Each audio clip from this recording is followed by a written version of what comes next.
अस्सलामुअलैकुम, आप देख रहे हैं टीवी टुडे और मैं हूं आपका मेज़बान राहिल मुआविया। कराची से बहुत ही अफसोसनाक खबरें हैं और गुज़श्ता 3 रोज़ से कराची जल रहा है। कराची के लोग तड़प रहे हैं, कराची के लोग बिलक रहे हैं, सवालात उठा रहे हैं। लेकिन कितने अफसोस की बात है कि आज चौथा रोज़ जारी है और अभी तक वो ऑपरेशन मुकम्मल नहीं किया जा सका। हफ्ते की रोज़ तकरीबन 10:09 पर गुल प्लाजा के अंदर आतिश ज़दगी का एक वाक़या पेश आता है जो देखते ही देखते पूरे प्लाजे को आग जो है वो अपनी लपेट में ले लेती है। और इंतहाई अफसोस से कहना पड़ रहा है कि तकरीबन 30 से 35 मिनट की ताख़ीर से वहाँ पर फायर ब्रिगेड पहुँचती है और वहाँ पर ये हालात होते हैं कि उस प्लाजे की 28 और 26 गेटों में से सिर्फ 2 गेट्स ओपन होते हैं, बाकी सारे दरवाजे बंद। और जब वो फायर ब्रिगेड वाले अंदर जाने की कोशिश करते हैं तो उन्हें अंदर जाने का रास्ता नहीं मिलता क्योंकि सब दरवाज़ों पर ताले होते हैं। उसके बाद आग बुझाने का अमल जारी जो है ना वो शुरू कर दिया जाता है, जो अगले 3 दिन तक जारी रहता है। लेकिन आग जो है वो बर वक्त नहीं बुझाई जा सकती और उस पर बर वक्त काबू नहीं पाया जा सकता, जिसके बाद पूरा प्लाजा जो है वो 1200 से ज़ायद दुकानें सारी की सारी जलकर खाकस्तर हो जाती हैं। प्लाजा जो है वो गिरना शुरू हो जाता है और अब आज की ताज़ा खबर ये है कि उस प्लाजे के गिरने की वजह से साथ वाले प्लाजे भी जो हैं वो बिल्कुल ख़तरनाक जो है ना वो शक्ल इख्तियार कर चुके हैं और वो भी बिल्कुल जो है वो उस वक्त लोगों के लिए मुनासिब नहीं है और लोगों के लिए इंतहाई ख़तरनाक करार दे दिए गए हैं। अब इसके ऊपर दोबारा जो है ना वो अब एक दूसरे के ऊपर इल्ज़ामात की एक नई गेम शुरू होती है। अंदर लोगों की लाशें पड़ी हैं, अंदर लोग तड़प रहे हैं, बिलक रहे हैं और कई ऐसी ज़िंदगियां हैं जिनकी सांसें चल रही हैं लेकिन वो खुद को वहाँ पर मौत के आगोश में जाता हुआ देख रहे हैं और कुछ अपने मोबाइल फ़ोन्स निकाल कर अपने घर वालों को मैसेजेस कर रहे हैं और बता रहे हैं कि कैसे यहाँ पर चीखो पुकार है, कैसे बच्चे चीख रहे हैं, ख़वातीन चीख रही हैं और कैसे खुद को वो मौत के मुंह में जाता देख रहे हैं और ज़िंदगी का कोई आसार नहीं है और वो वहाँ पर बिलकते तड़पते अपनी जाने जाने आफरीन के सुपुर्द कर रहे हैं। और हम यहाँ पर उसी प्लाजे के बाहर खड़े यहाँ पर सियासत चमका रहे हैं। एक तबका वहाँ खड़ा होकर ये करार दे रहा है कि देखें जी, ये सारे का सारा कसूर जो है ये पीपल्स पार्टी का है क्योंकि इनका भुट्टो जिंदा है, इस वजह से यहाँ पर ये हालात हैं, लिहाजा हम बहुत बेहतरीन हैं, ये बहुत गलत है। दूसरा तबका वहीं खड़ा वहीं पर ये बातें करता नजर आता है कि जी देखें जी, MQM ने पूरे शहर का बेड़ा गर्क कर दिया है और ये सारा किया धरा इनका है जिसकी वजह से लोग तड़प रहे हैं, बिलक रहे हैं, मर रहे हैं। हम बहुत अच्छे हैं, लिहाजा हम देखें यहाँ आ गए हैं।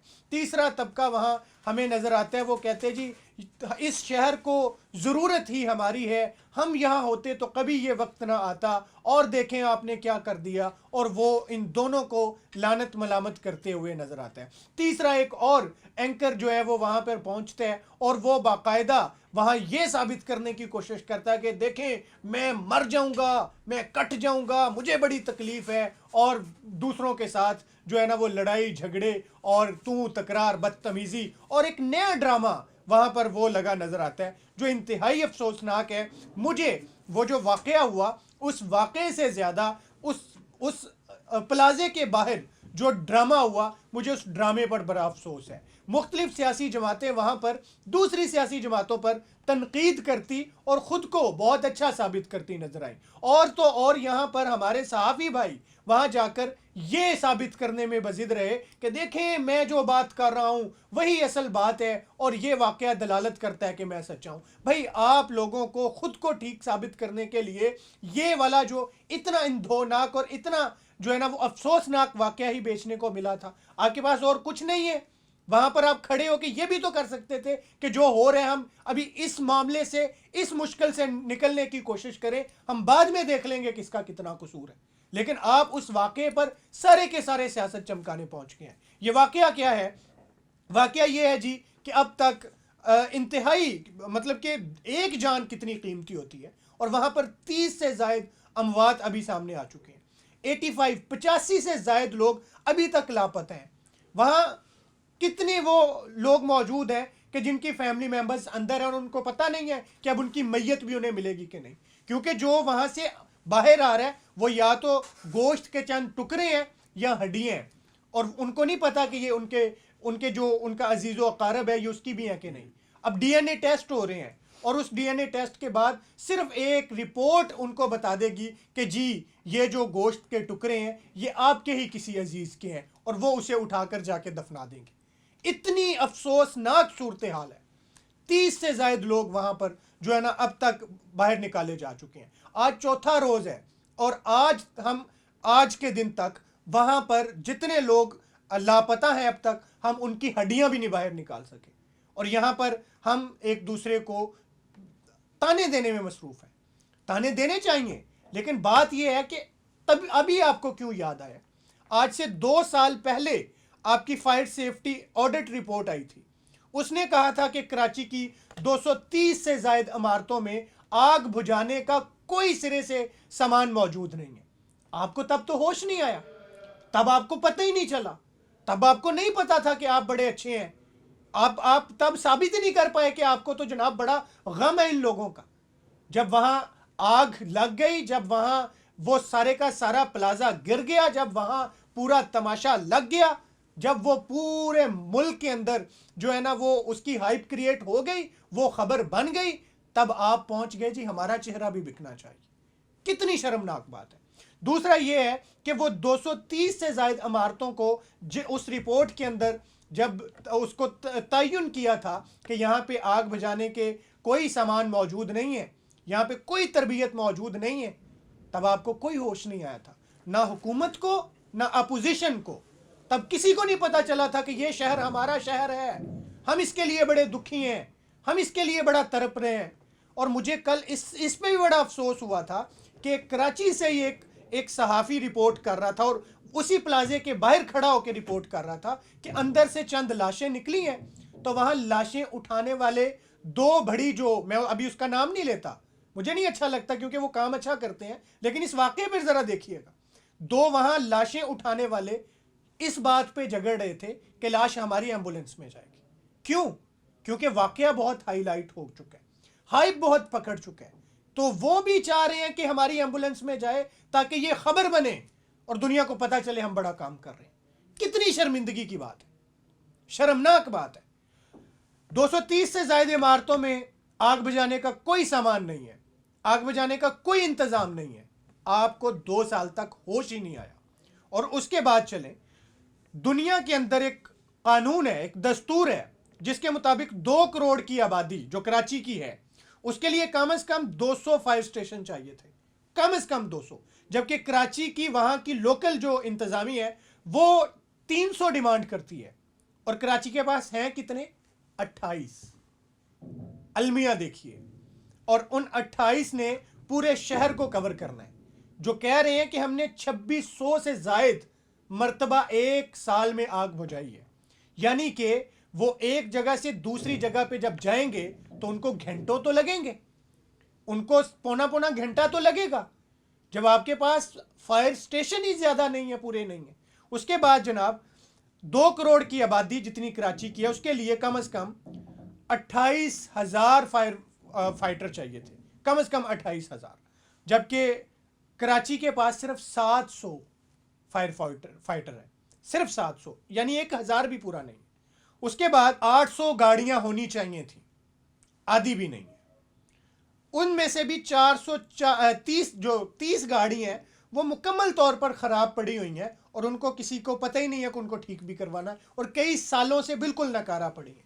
440 से ज़ायद असामियाँ इस महकमे के अंदर खाली पड़ी हैं, और ये महकमा जो है ना वो अब तो ये बात भी नहीं की जा सकती कि इसमें दूसरी पार्टी है। अब तो वहाँ पे लोकल गवर्नमेंट भी पीपल्स पार्टी की है, वहाँ पे उस शहर का मेयर भी पीपल्स पार्टी का है, नहीं कर सके। और नतीजतन अब इस जो फायर सेफ्टी ऑडिट रिपोर्ट है इस पर वहाँ की ज़िली इंतज़ामिया और ज़िली हुकूमत और मेयर की जो लोकल बॉडी है, लोकल इंतज़ामिया है, लोकल गवर्नमेंट है, वो अपनी सूबाई हुकूमत को लानत मलामत करती नज़र आ रही है। ये पागल किसको बना रहे हैं आप? ये किसको आप जो है ना किसकी आंखों में धूल झोंक रहे हैं? अब लोकल हुकूमत भी आपकी, सूबाई हुकूमत भी आपकी, वफाक में भी आप साथ बैठे हैं। सो आप इस तमाम तर वाक़े में जहां तक उस प्लाजे की इंतजामिया मुलव्विस है, लेकिन उसके बाद आप जिम्मेदार हैं। उस प्लाजे की इंतजामिया को क्यों मजबूर नहीं किया कि आप आग बुझाने का पूरा सिस्टम रखें? आप हंगामी रास्तों में, हंगामी हालात में इस प्लाजे से निकलने के लिए कोई रास्ता रखें। अगर आग लगेगी तो किसने बुझानी है, उसके लिए एक बंदा रखें। आपने तो नहीं किया। आपको तो 2 साल पहले रिपोर्ट ने कह दिया था। उसके बाद और अलमिया देखिए, उस प्लाजे की जो जमीन है वो भी 99 साल की लीज पर है, लीज पर दी गई थी और लीज पर ही वो प्लाजा बना हुआ है। और उसमें अब हुकूमत कह रही है हमने सिर्फ 1021 दुकानों की इजाजत दी थी, 1200 दुकानें क्यों बनी? भैया अब आपको अब याद आया कि ये 180 दुकानें उसके अंदर आपके नक्शे से हटके बनाई गई हैं। ग्राउंड प्लाजा जिस तरह से आप तमीर करवाना चाह रहे थे, उसका ग्राउंड फ्लोर वो उस तरह से तमीर नहीं हुआ, उन्होंने खिलाफ वर्जी किया कानून की। आपको अब याद आया? इंतहाई अफसोसनाक ये जो है ना वो हालात हैं जिसमें वो प्लाजे की इंतजामिया भी कसूरवार है, हुकूमत भी कसूरवार है, और कहीं ना कहीं हम कसूरवार हैं। क्यों कसूरवार है जरा सुनिए। वहां जो फायर ब्रिगेड वाले हैं वो कहते हैं कि जब हम निकले हैं तो हम वहां तक इसलिए नहीं पहुंच पाए क्योंकि रास्ते बड़े तंग थे, तजावुजात थी। और जब हम प्लाजे के बाहर पहुंचे हैं तो वहां पहुंच के हमें सबसे ज्यादा जिस चीज का सामना था, वहां लोग इकट्ठे थे, हुजूम था, वहां पे हमें प्लाजे तक पहुंचने बड़ा वक्त लगा। रास्ते जो हैं वो खुदाई किए जा चुके थे, खोदे जा चुके थे, और वहां पे काम हो रहे थे, तामीराती काम हो रहे थे, जिस वजह से वो 10-12-15 मिनट का रास्ता पौने घंटे में तय होता है। और वहां पर लोग सिसकते बिलकते मर जाते हैं और लापता हो जाते हैं, जिनके अब चेहरे भी नहीं पहचाने जा सकते।